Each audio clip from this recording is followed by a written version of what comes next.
What's going on, guys? I want to thank you for stopping by Clever's Multiverse. And today, I want to talk about 5 more things I wish I would have knew before I started collecting. Let's go.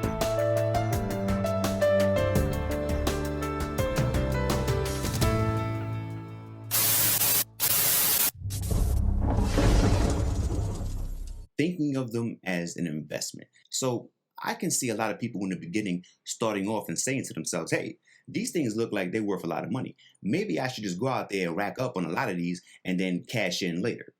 While it is true that some figures can raise and skyrocket, you have to understand that it's also not a very common thing to happen. And when it does happen, you're usually working with a very small window of opportunity to capitalize on that. So an example would be getting a figure pre-release or earlier than the retailers are expecting it. That's your one little window of opportunity to basically scalp that figure, and people are going to hate you for that. But the chances of having so many copies of that one exact figure to make it worthwhile, it's slim to none. Having 1 or 2 copies of an in-demand figure is not going to have you quitting your job anytime soon. Some figures are less produced than others, while at the same time, they're more sought after than other figures. Now, this is where it gets complicated because by the time you realize what's going on, it's way too late. There's already a drought and that figure is hard to find. The chances of you going out now and acquiring multiple copies of that one figure is also slim to none. You're going to be lucky to find out if you just have that figure yourself,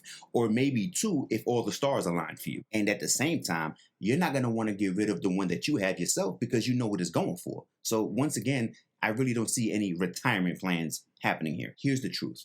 We collect because of the joy and the nostalgia that it brings us. When I collect, I'm thinking about spending money. I'm never thinking about getting money back. It just doesn't work that way. I never think about making money. I am not a toy store, and that's not the route that I go. Starting off collecting figures and thinking that you're going to get rich, that's the wrong way to start, and it's just not going to happen. I'm going to be completely honest with you. For those who know, trying to sell figures individually, one by one, is extremely time consuming. It's extremely wasteful. It's like a headache. If you're trying to sell off hundreds of figures and you're trying to get the maximum for each figure, you're gonna have to sell them one by one. That is a nightmare. Trying to sell them as a lot would probably be your best bet. But now we're gonna be talking about a serious collector who's not gonna give you everything that you want for it. He's gonna want your entire collection for a good price, and he knows what a good price is, and you and him are probably worlds apart. He's not going to give you what you're looking for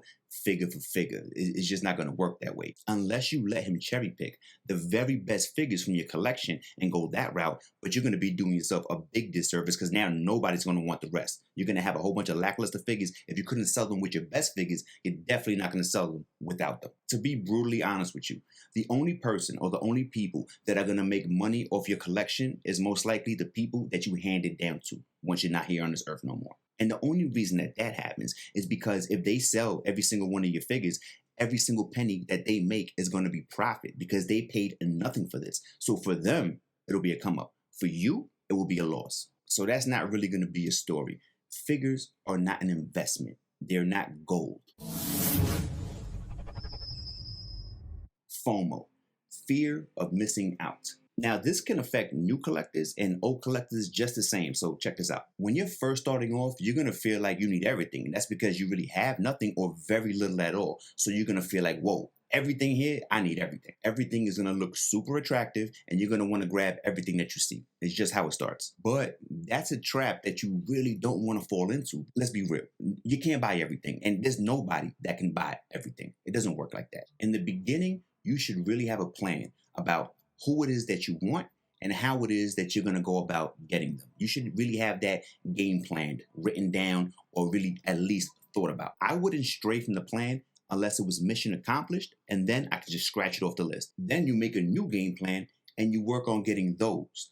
You don't stray from the game plan regardless of who they throw in your face. Stick to the script. Going through FOMO, feeling like you're going to miss out is only going to leave you burnt out and possibly broke. Now, for the older collectors, this is where we start to find out that figure collecting is kind of like the stock market. After some time in the game, you're going to start making predictions on which figures might go fast, which figures might go up, and you might start moving according to that, which can be good or bad. Once again, I would say stick to the list of the people that you need and go by that. As an experienced collector, I would say it's now time to use your knowledge to make alterations to your list as needed.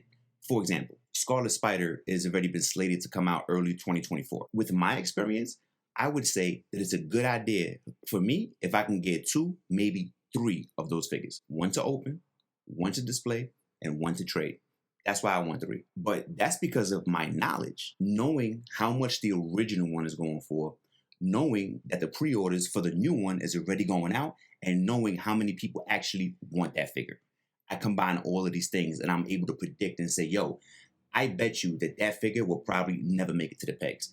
I wouldn't be surprised if every figure that came in for Scarlet Spider was already pre-ordered. So in that situation, I don't want to miss out. I fear missing out, but my fear is based in knowledge, not in hopefulness. And the thing is, you cannot apply this to every figure that you see because that's just not how the game works. These situations are far and few in between, and you have to have a keen eye and know which one is which. That's only going to come with experience. If you don't know what you're doing and you're just going out there buying triple of everything, you're going to find yourself with a lot of plastic that you really don't like, and you're not going to be able to get rid of it because ain't nobody checking for it. The same reason that you don't want it. Now you're trying to sell a collection on Facebook that nobody wants. You don't want to be that guy. Including dioramas in your displays. Once you start collecting, I wouldn't be surprised if dioramas start to become attractive to you. Dioramas can definitely add a sense of realism to your figures, and it could really make them pop and stand out. A couple of things about dioramas. First of all, dioramas are extremely time consuming. I could tell you that right off the jump. Even if you're making a 1-foot diorama, it's going to include a lot of work, especially if you've never done it before. Little things like creating hundreds of bricks or windows. You're going to spend a lot of time doing repetitive and tedious tasks. You're going to have to take your time with them. This is not something that you can rush. If you rush it, it's going to show, and you don't want that. You're also going to need a bunch of supplies that you're probably not even thinking about right now. Like for me, in the beginning, I thought that I can get away with an X-Acto knife and some foam, and boy was I wrong. By the time I was finished with my first diorama, I had all kinds of things. Water paints, oil-based paints, acrylic sealers, spray paints, bags of different wood pieces, glue guns, airbrush paint, airbrush compressor, rotary tools for the wood pieces, sandpaper. I mean, it goes on and on. I mean, it was fun for me, but just be aware, this is an extra expense that you're going to add on to you already have an expensive hobby as it is. And most likely, you probably don't want any of those things. You just want the end result. But this is exactly how you're going to get there. Another thing to think about is the amount of space a diorama is going to take. So usually my dioramas are about 2 feet across, 1 foot deep, 1 foot up. These are the dioramas that you see behind me. That's how big they are. One thing to be said is although they set the scene and they make things pop, they take up a lot more space than you just having those figures on the shelf, regardless of how you pose them. So if you're into museum posing, I would say that without the diorama, you could probably fit 3 times as many figures on that same shelf than if you had the diorama. And if you're into more dynamic posing like I'm into, I would say you can probably get away with about double the figures that you would have if the diorama wasn't there. Dioramas suck up a lot of space, and you don't want to make them too crowded because now they lose the appeal. Once you make them too crowded, now it doesn't pop the same. It's not the same feeling. So you're going to want to space them out, which is not going to be the most productive use of your space. I never really knew that when I first started out, and I was making dioramas left and right. And let me tell you right now, I've gotten rid of a few of them. These are like my last 2 that I've kept, but I've gotten rid of a few dioramas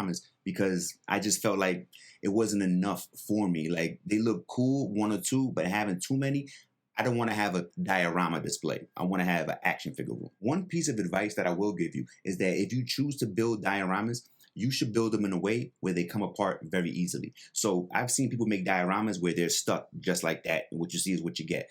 All of my dioramas, they come apart and I have them attached with magnets. So I could very easily pull off each side, lay them flat on each other and put them away and pull them out when I want to. So if you're going to go the diorama route, I would say to you, try to make it in a way where you can pull them apart and store them easily.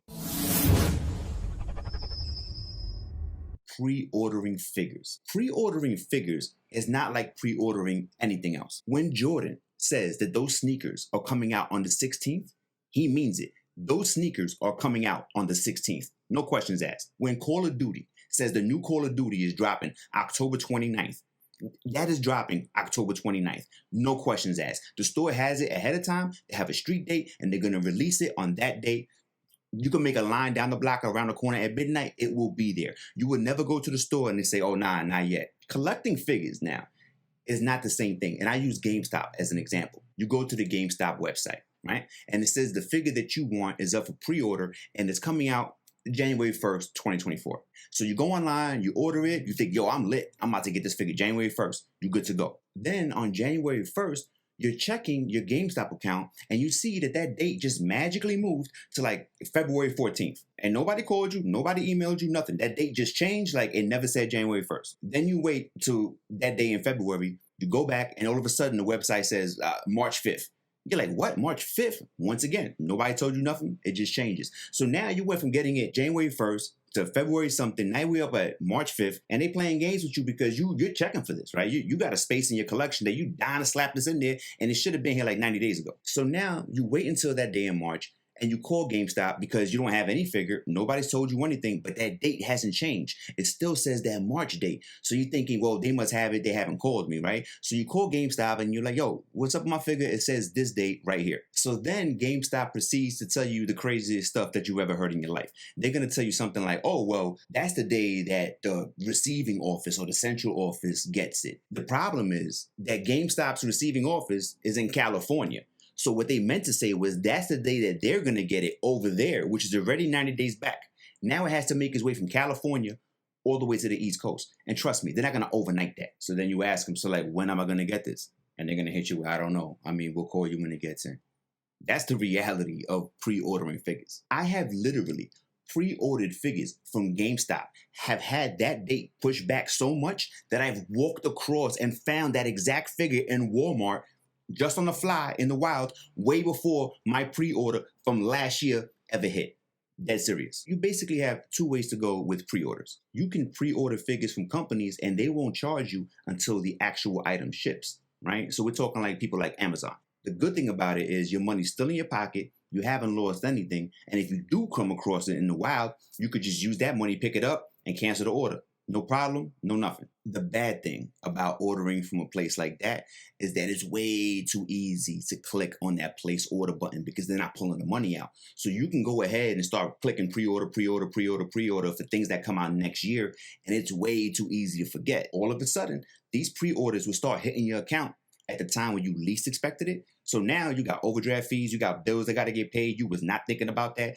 And it's way too late because this time last year or this time 6 months ago, you was thinking about that. The other way is to pay for the item outright during the pre-order. And that's it. They already got their money. You already invested and you're good to go. Just in case you didn't know, companies can go under, no problem. It happens every day. Anybody seen what happened to Dorkside Toys this time last year? So they went out of business. And to be clear, a whole bunch of people had stuff pre-ordered. They went out of business with their pre-order money. And people were just getting emails saying, hey, tough luck. You know, I ain't got no money. It is what it is. And they lost out. That's a reality. If you don't believe me, look it up. You want to be extremely cautious and extremely selective of whose pockets you're putting your money into. See, this is something that we only have to think about really in the action figure community, because when you order Jordans from Foot Locker, you never have to worry about them going out of business and you not getting your breads or not getting your uptowns. You're going to get them regardless, but that's not the case with action figures. With figures and collecting things in general from specialty stores, they run off very slim margins and it doesn't take much for them to go belly up.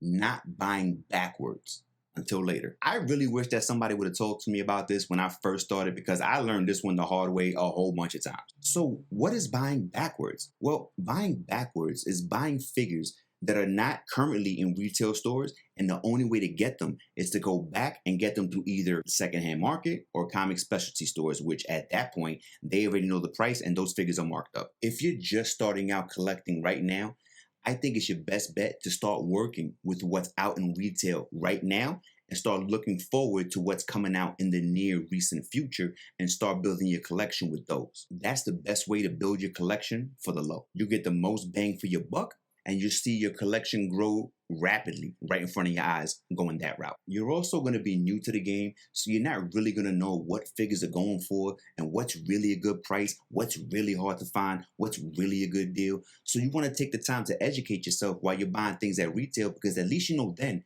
this is the going rate. Once you start going backwards, the prices jump. Knowing the prices of figures and what they go for, that's going to come with time. So if I was just starting out right now, I would take my time to study the past figures while I'm purchasing the current and upcoming figures. So that way I could be knowledgeable when I do start going back. I wouldn't really start going backwards or buying backwards until I knew what it is that I wanted and I knew exactly which spots I was trying to fill in with those characters. You're not going to know these things from day one.